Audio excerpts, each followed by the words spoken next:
Hey, what is going on, everyone? Well, I'm so glad you have took your time to spend with me right here today on the MRB Wrestling Review Show. I am your co-host, Mike McRock Wilson, and we just saw WWE Friday Night SmackDown. What I really liked about this show tonight is that, you know what? WWE never fails to disappoint when it comes to certain themes throughout their shows. And yesterday was Independence Day. So some individuals on SmackDown last night talked about what Independence Day means to them. And with that being said, the show kicked off with a rare appearance from CM Punk.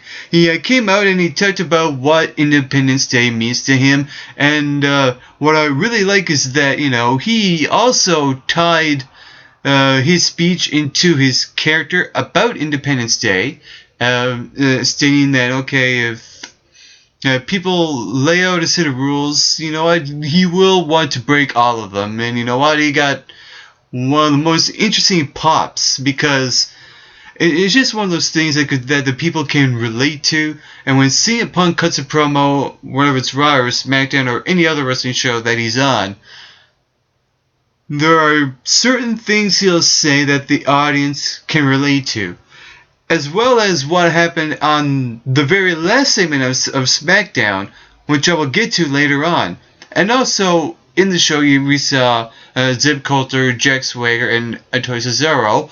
And Zeb Coulter talking about his point of view of what he thinks of Independence Day and America and all that, etc., etc. Now, what the real America should be. And, again, etc., etc. And he's always controversial in his speeches. Excellent from Zeb Coulter. Excellent from Punk. So far, so good on SmackDown. But it kind of takes a weird turn from here. The next thing on the card was a tag team match. The Usos, Jimmy and Jey Uso, who are the number one contenders for the WWE Tag Team Champions. They're going to face The Shield in a couple of weeks at Money in the Bank as a kickoff, which I'll get to just a bit. And they face Team Rhodes Scholars, Cody Rhodes and Damian Sandow. Now, what really came off on this was that you got two guys that are in the Money in the Bank World Championship match in 2 weeks, in Damian Sandow and Cody Rhodes, and they're stepping stones on SmackDown for the Usos to gain momentum into their championship match at Money in the Bank.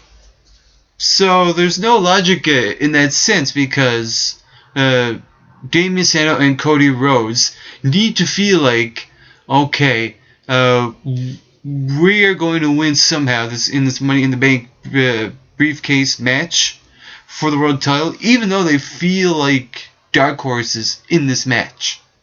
So, the booking situation on SmackDown, on that point of view, it was a little off. But what good came out of that was that the Shield interrupted the Usos' victory after they won on the Titantron, and all three guys got their say. Roman Reigns and Seth Rollins had their say about their Tag Team Championship match, as well as Dean Ambrose having words with Christian, and also stating that he will come out victorious in the Money in the Bank World Championship briefcase match at the pay-per-view in 2 weeks. So, at least something good came out of it, and it really felt like Dean Ambrose and believed in what he said. And when a superstar believes in what he says, that means the audience will believe him. And for that reason, I think Dean Ambrose is one of those top couple of guys that is in that Money in the Bank match at the pay-per-view to win that match. Just saying. Also last night, Caitlyn with one-on-one with Alicia Fox. And AJ Lee cost Caitlyn the match when she was skipping around the ring. And Alicia rolls up the schoolgirl for the victory. And after the match, Caitlyn chases AJ up the ramp, with Layla not too far behind. AJ backstage meets with the Bellas, and then Biggie Langston. Biggie Langston never fails to make me laugh. Just the way he reacts in certain situations is actually quite funny. Because AJ, is kind of playing off Biggie's humor, and Biggie is playing off AJ's craziness. So the dynamic of those two is really interesting, but when it came to that Divas match and that whole Divas segment, enough is enough. It really just felt like kids prancing around the ring, and I don't know, this whole thing, with the bullying situation and the WWE being against the bullying, the anti-bullying campaigns, etc., right? It really don't make sense. So I think what they need to do with this is just drop it fast, and I hope they do at Money in the Bank. Hopefully. With that said, the next match on SmackDown was Randy Orton and Christian, and before the match, they had a backstage interview with Renee Young talking about winning the Money in the Bank All-Stars match for a chance for the WWE Championship, and I thought the match was actually quite good. It wasn't, even though it was a predictable kind of match, Randy Orton and Christian, it wasn't their best match from their past rivalry from, last year, but it was still an alright match. I thought Randy Orton had him, but the first RKO, Christian countered, second RKO nailed it, 1, 2, 3, Randy Orton got the win, and that was the match on SmackDown that promoted the Money in the Bank match, All-Stars match for the WWE Championship, because most of the segments on Raw promote that match. So at least something on SmackDown was promoting that match. I thought that was a good way to do it. Have Randy Orton face Christian for an excellent, two segment match. And with that being said, the Christian right now feels like a wild card or a dark horse. Actually, Christian feels like the dark horse in this situation for this match. So I don't know if I could see him winning. Maybe Daniel Bryan. But the funny thing is that anyone could win that match, even a returning RVD. And something Michael Cole mentioned in that match. Remember, the Money in the Bank pay-per-view is in Philadelphia. Rob Van Dam in ECW had most of their time in Philadelphia, and the Philadelphia crowd loves RVD to death. And I think RVD is that wild card selection to win the Money in the Bank briefcase. I think if RVD don't win that match, I think the whole place would just go up in smoke. So I think RVD, in my opinion, is the right decision to win because of where the pay-per-view is being held. Just saying. Also last night, Dolph Ziggler went one-on-one with Drew McIntyre, and I think the 3MB is getting the treatment of a lifetime, where, oh man, it seems like, throughout this match and throughout, past matches 3MB had, that they're really getting, not so good, backstage in the locker room. It just feels that way.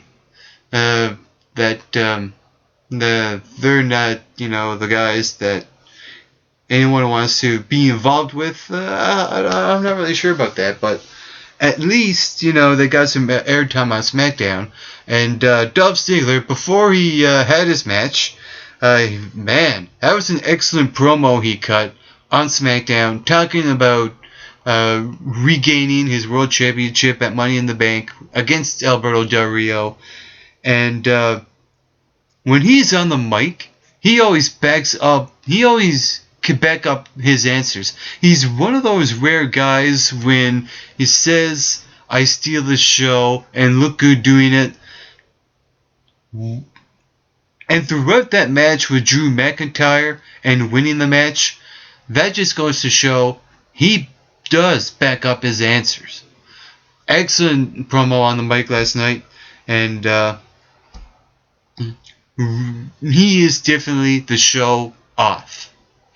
And what I like is that when he was walking up the ramp, he's got that cocky side, but it's a likable cocky side now. So bit by bit, he's getting more cheers, becoming more of an established baby face now. And I think bit by bit now, with the help of Alberto Del Rio gaining heat, the more Alberto Del Rio gains heat from the crowd, getting all the boos, the more the fans will get cheers to Dolph Ziggler. I think right now those two can actually work out this match at Money in the Bank, and let's just go up from here. I think everybody wins in that situation. Also last night, Fandango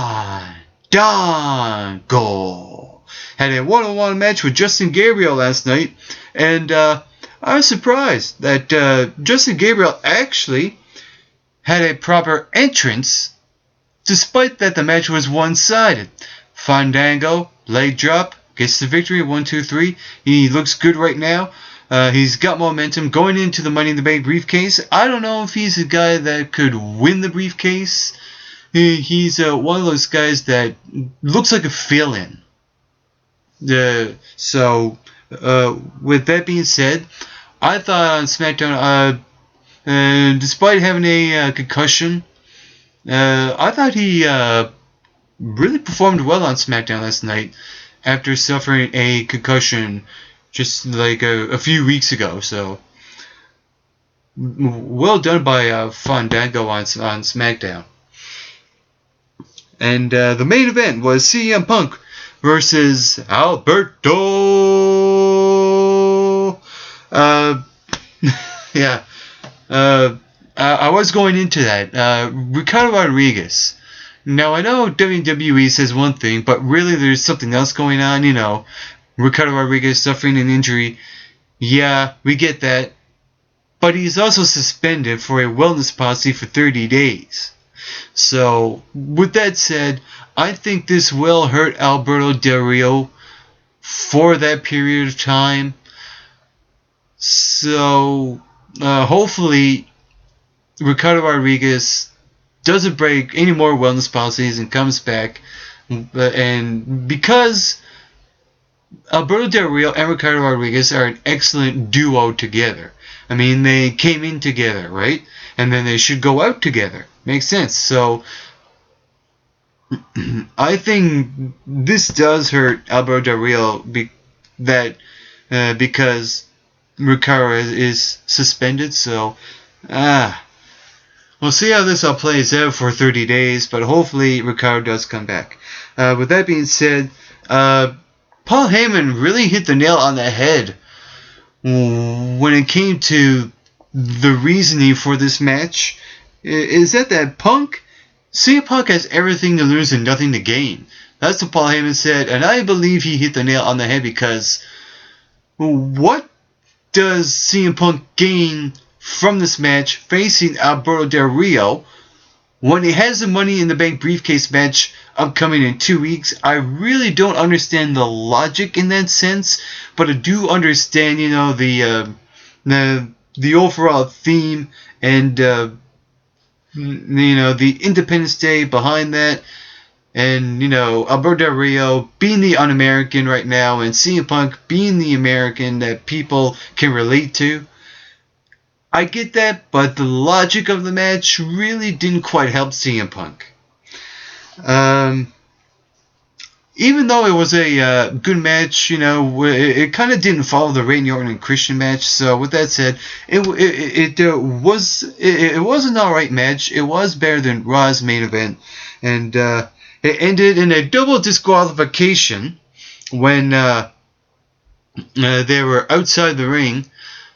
Did I just say double disqualification? I meant double count out. And then all hell broke loose, right? Alberto Del Rio flips the table open, takes the monitors out, and Paul Heyman was there for commentary because Teddy Long asked him to do commentary. And I think that was a good move because with Paul Heyman being there, just adds another layer to the CM Punk and Paul Heyman storyline, which I'll get to right now, because what Alberto Del Rio did was, destroyed the announce table. Paul Heyman tried to reason with Alberto Del Rio, got punched for it. Little pop from the crowd. Interesting. Well, only because we know Paul Heyman is the slime ball, right? So, I would expect the crowd to get a pop to Alberto Del Rio for punching Heyman. And the way Punk reacted was absolutely brilliant. I mean, they're buddies. They're friends. They're best friends. So it would make sense if someone punched your friend, you would get really angry. So CM Punk really told that story well when he got aggressive and snapped on Alberto Del Rio, attacked him, nailed the go to sleep. And before he nailed the go to sleep, you saw that expression on his face. Looked like he was really angry because he hit Paul Heyman and just nailed him. Excellent. CM Punk. He was the good thing that happened on SmackDown last night. And it's rare to see him on SmackDown because, it is a secondary show. You see more of CM Punk on Raw. But I think we should see more of CM Punk on SmackDown. Not too much, but just enough. And that was my review of Friday Night SmackDown. I am your co-host for the MRB Wrestling Review Show, Mike McRock Wilson. To all your viewers watching, get plenty of rest, and always do your best.